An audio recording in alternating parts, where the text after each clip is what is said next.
Today, federal prosecutors charged 47 people with stealing more than $250 million meant for needy children and then using that money to line their own pockets.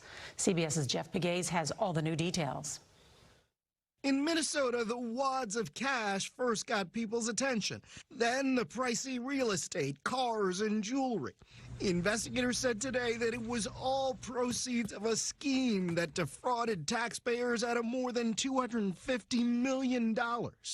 Their goal was to make as much money for themselves as they could while falsely claiming to feed children during the pandemic.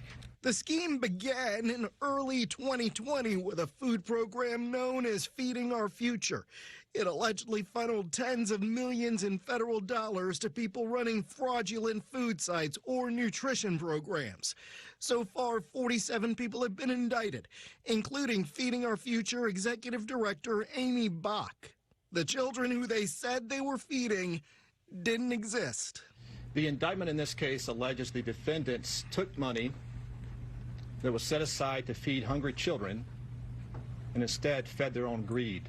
Since the beginning of the pandemic, government COVID assistance money has been a jackpot for thieves who have used the cash to spend lavishly on exotic cars and mansions. Richard Ivazan was sentenced to 17 years for a family-run scheme that fraudulently obtained tens of millions of dollars in taxpayer money. Rapper Fontrell Antonio Baines, a.k.a. Nuke Bizzle, even bragged about his COVID unemployment fraud ring in a song before pleading guilty to federal fraud charges.